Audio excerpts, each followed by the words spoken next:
Umazawa's Jite. Umazawa's Jite.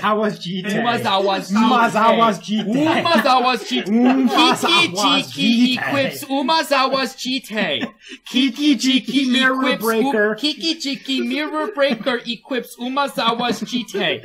Kaladesh Inventions. This is basically explorations lands. What were they called? They were called expeditions. Expeditions, the big ones. The big ones. They're gonna happen all the time from now on. Every set sometimes going lands for the foreseeable future. Yeah, something like that. I'm sad we didn't do Innistrad. It would have been the best. No, it wouldn't have. The best vampires. I think they skipped it it would for have a just reason. been the best 30 vampires of all time, and it would have just been basically every vampire that was playable. Which means it probably wouldn't have been a lot of the vampires I like. Kaladesh Inventions. They're not enchantments, but they're almost as good. They're artifacts. They're all artifacts for Magic's Past.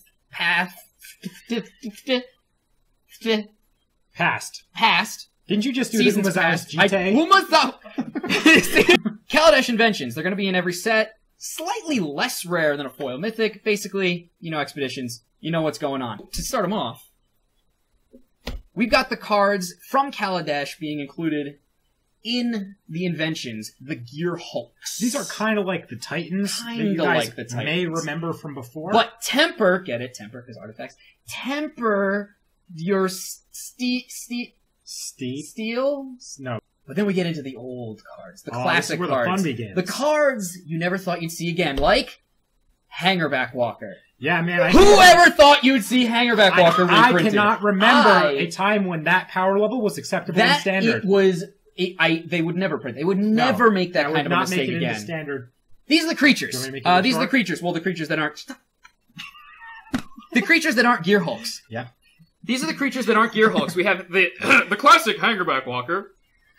You know, from way the one that I am the most excited about for this is not Painter Servant. No, it's Painter Servant. He's so cute. He is cute. He's so cute. But the sad robot. He's not. The sad robot. Listen, he's not that sad. No, I think look at just the way the shadow falls on his. He's not that sad. No, he's sad. I mean, but the story behind. But the story. I mean, the original Solemn Simulacrum. Yes, there's a meta story of it's an invitational card, and invitational cards are always lame value things that draw you a card because that's all pros ever want to do is draw more cards. Ugh. Solemn Simulacrum here in the context, most of these are themed as pieces of art that people have brought to the fair. And the Solemn Simulacrum, I don't know if you know this, Dave, but a simulacrum is a copy of a fake. So in other words, this guy tried to imitate somebody who was already making something fake, and it just sucked ass, and now it's shitty and stands in a corner depressing. That is what simulacrum means. I learned that from an article about flails. Flails they're not real. Huh. Yeah. Oh, no, I knew that. I knew that. Right. Anyways, my favorite, given that whole showcase theme, is obviously Painter Servant, because everybody's like, look at this thing, I bought this giant robot, look at this Steel Overseer, it's huge, and blah, blah, blah. It's a shepherd. And then the one guy shows up, he's like, mine paints! I paint the birds! And then, it's adorable, I love it. You can clearly tell I do think Steel Overseer, I think, was a weird choice, to be honest with you. I think it's just so good. It's less exciting, it's strong. They had to print something for Affinity. I think that's what it came down to. They had to print something for Affinity that wasn't just, like, a mana rock. And I think this one made sense. It makes more sense thematically. It fits far better than... I mean, the art's gorgeous. Oh, yeah. No, that looks like it's in Kaladesh. Oh, no. Perfect. And it makes sense. I like how you can see the Hangerback Walker in the back. Oh, yeah. But at the same time, it's just a creature that makes artifacts bigger. It's like, it's not that crazy. It's not Painter Servant, which is just like, changes the color of everything, which is clearly ridiculous and breaking magic. Alright, so, next category. We've got equipment. Now, we've got the easy ones, the swords. We've got Champion's Helm. Why did they choose Champion's Helm? Well, we only have this is probably my least important one. The three playable swords that aren't Sword of Body Mind, which I like Sword of Body Mind. Sword of Body Mind is great in Q. Sword of Body Mind is outside of that. Moderately balanced, still ridiculously strong. Yeah. But moderately balanced, whereas these three are just ridiculous. Yeah. That is true.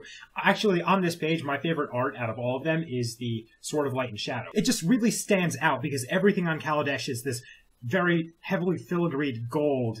But absolutely. Sword of Light and Shadow is silver, and that really just stands out. But Lightning Greaves is probably my favorite art overall. I love it. Yeah. Almost makes me want to play Lightning Greaves, even though that is the most obnoxious card. And then there's Helm of Why did they put that in there? Just... It looks derpy. It looks like I would loot it off an Aldmeri Dominion elf and immediately sell it. Alright, next we have the Mana Rocks. This is where the real good stuff is. And Gauntlet of Power. So obviously, artifacts, yeah. There's no way they were gonna print the best artifacts that weren't on the reserve list without printing a bunch of Mana Rocks. Because everybody loves Mana Rocks. Now, the one that I'm most surprised... There are two that I'm very surprised by. Okay, what are you surprised The ones I'm surprised by, one is Chromatic Lantern. Chromatic Lantern. Why are you surprised by I'm surprised by Chromatic Lantern because the power level of it is so much drastically lower than the rest of these. That's true. To do, like, as soon as somebody plays one of these, you're like, what game are you playing? I'm trying to play Magic, right. and you're playing Mana Vault. Like, you know what I mean? Like, you're doing something else. But Chromatic Lantern, completely casual, like, kitchen table card, totally reasonable. Which I'm glad, actually. I'm like they said, they wanted to capture a variety of players and play styles, and so I'm glad that they put something for the people who aren't going to go out and play Legacy, the people who are just going to slap this in their casual or they decks, want to play Commander decks, power their level. Commander decks, or even, I mean, I'm sure there's probably a Modern deck somewhere that's playing Chromatic Lantern somewhere. No, I don't think so. But the other one that surprises me is Chrome Mox. I find it weird that they just printed it in Eternal Masters. I would have figured that they would have especially with new art, too. Yeah. And that just seems kind of silly to me, but, I mean, I'm not going to complain. When I first saw the spoilers, I thought, wow, that Mana Crypt is gorgeous, right? Yes, it but is. then I saw Mana Vault, and I'm just, holy crap. It's just a cube that's a vault. It's both literal, right? It is extremely literal, but my favorite part, the touch that I really like... What's the touch? Is... the velvet lines, the ropes around it, and the people walking in the background, because it gives it such a sense of place. Like, you look at the Chrome Mox and the Mox Opal, this could be anywhere. These could just be particularly shiny things on Mirrodin. You know what I mean? Like, there's nothing particularly Kaladesh about those. Besides all the filigree. Right, besides all the filigree. But even then, I'm like, they could be Esper. You know, just very surprisingly happy Esper. You look at that Mana Vault, and you're like, oh, this is clearly at the fair. This is clearly at the fair. That's also why I like the Lotus Petal. I love it. Yes, it's got that pedestal around it. Yeah. Lotus Petal... the gears in it, this art is so much better than the original art. Well, yes, the original Lotus Petal art was just like... I gotta grab 4 of these for my pauper deck. Yeah, alright. Alright, so next up we've got the final batch here, I think. This is the final batch. Oh, hey, look, I put Gauntlet of Power on there twice. Did I miss one? Yeah, you took out the, Oh, Mind's Eye. Who cares? Mind's Eye's in there, too. These are the weird ones, and Gauntlet of Power again. So, these are the ones that really get the gears turning. Right. These are the inventions, I think. Like mechanically speaking, these are the ones that get you... They do some specific function. That gets you to go, how can I have used that except Gauntlet of Power again? The weird one, for me, on this page, the one that I was surprised at, is Rings of Bright Earth.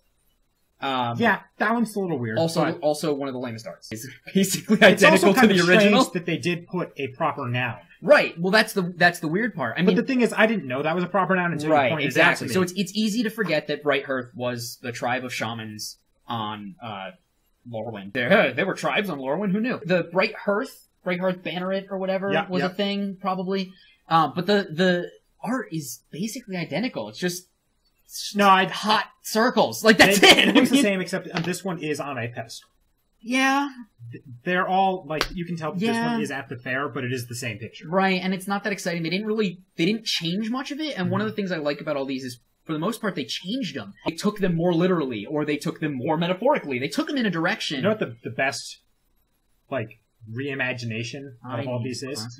It is Cloud Stone. That is It is literally a stone of cloud. Cool. I know, it's literally a stone of cloud. That is my favorite art. It is pretty good. It's very cute. It looks real. I gotta say, that is the one that the most looks like I want to just touch it. Right. I want to hold it. Yes. I just want to hold it and hug it and sit on it until it hatches into a beautiful little puff of cloud baby. It'll be adorable. Aether Vial also very cool. Vial is very cool. This one is one of the ones where I think they went more with the metaphor of what the card does, the mechanics, and less with what it is. Because Aether Vial here, to me, I see an assembly line. I see one of those little squirter little things, you go do and you squirt your little material and you squirt and you squirt. That's what I see there, yeah. I see like a fabrication I do believe that this assembly line, yeah. Specifically a vial that holds Aether. Well, it is a vial. My thing is that I think it's upside down because Aether is probably less than oh the weight my of air. god, so they had to turn it upside down to keep the Aether in the vial. I'm gonna edit that out because I feel like an idiot now. Because that's totally true. They have to go and harvest it up and then it's in the sky and oh my god. Crucible of Worlds. Oh, yeah. Is literally a crucible now. I don't know if you remember the original Crucible of Worlds art off the top of your head, but it is floating circles in space. Yeah, but they're Earth, like they're worlds. I know. It doesn't make any sense. No one bothered to look up what a crucible was. Right. This is clearly a literal crucible. A giant crucible. Filled with what is the world man out of? Mana, and mana on their world is specifically Aether. This one is specifically Aether, right? Liquefied Aether. They're like, we got it so hot, even though theoretically they'd be making it cold, which is also kind of a neat little twist, that you have to be cold, condensing it to make it liquid. But, it's super literal. Love it. Also, scroll racks in there. Kind of cute. Whatever. Next page. Oh, no, wait, that's it. That's all we got. Oh, right. Because we forgot mine. It's got a Veldalkin on it, and he looks derpy. What do you think is going to be in the next set? So they said there's going to be about 50 per block. Yep. There's 30 in this set. There's going to be 24. 24, yes. Yep. 24 are going to be in Aether Revolt, I believe it's called. Aether Revolt. Aether Revolt. What do you think is going to be in it? You want us to take turns, go back and forth? Sure. 3 of our top predictions? Yeah, sure. All right. Now, the first one, you might agree with me on this one, is going to be a Kaladesh invention, is the original invention.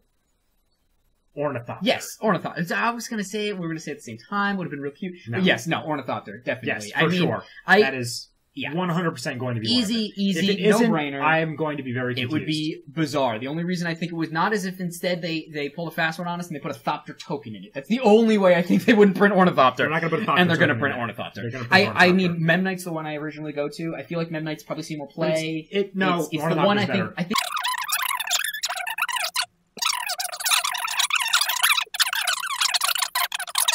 Ornithopter seems like an easy one. 100%. That was my first pick. My second pick, they can make it work, so they have to. Pyromancer's Goggles. Really? That's on my list of things they are 100% not going to have. 100% going to.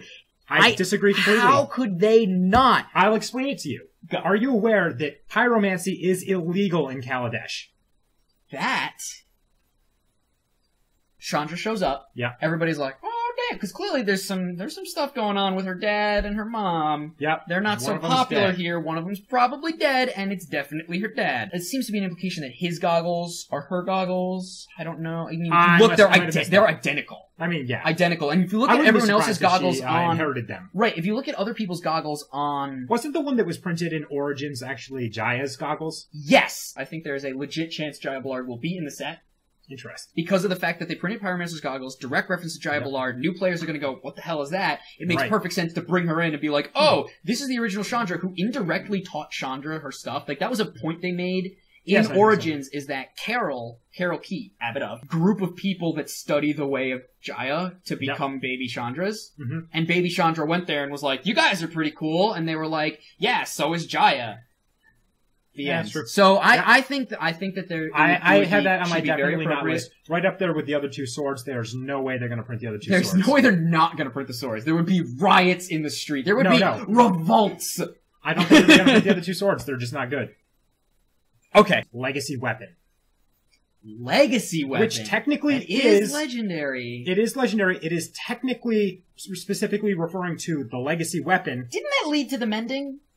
When they shot Acroma and Corona and somebody and Rage at the same time. But here's the thing. Legacy weapon is generic enough that it could mean anything. I mean, it is, but... So... That's not just a legendary artifact. Right, that's... a reimagining... Like all of Magic. Right. So I think that... It's like... I think that they're going to... That is Magic's flashpoint. Like, that is when the new 52 happened of Magic. That's... Yeah. That's a bold one. You know what? I would give them props for doing it. Yeah, I think they can do it. I think it's a stretch, but you know what? If they do it, good for them. I think it's more likely that they will reprint Karn as an invention, which would be fucking cool as shit. By the way, no, he is actually. What if they did Karn Silver Golem?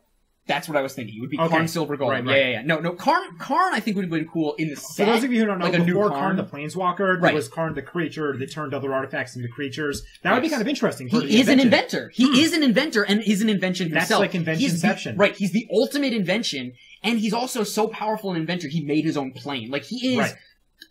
currently alive, one of the most powerful beings in Magic still. Yeah. And I think that would be a very cool one to say, like, basically he showed up.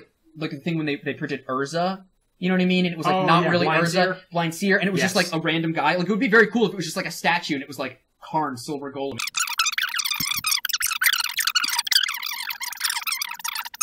is Isochron Scepter.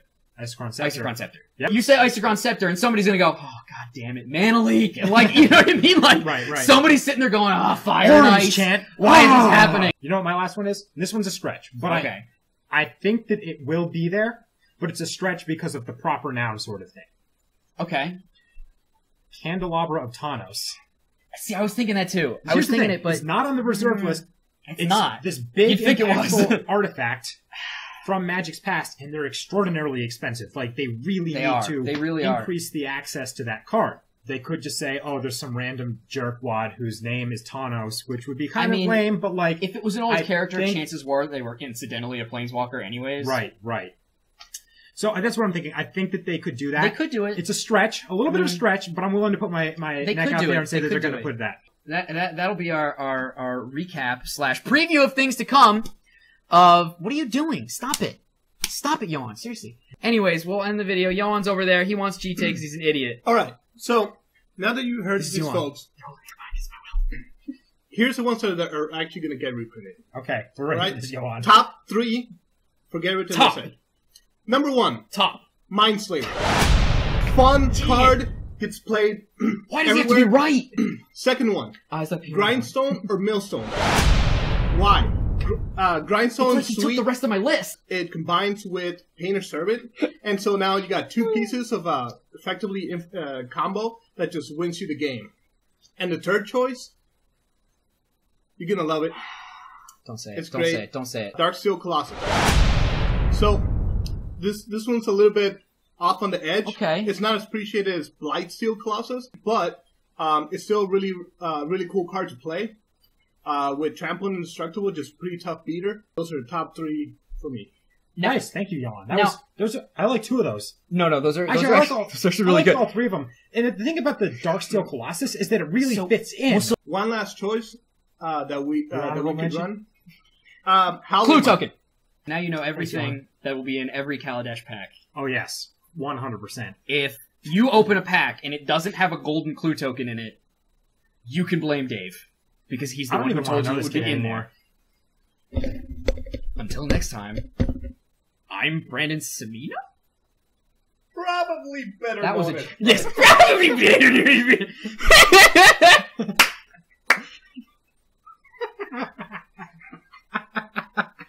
Dave, just say something so I can turn the video off.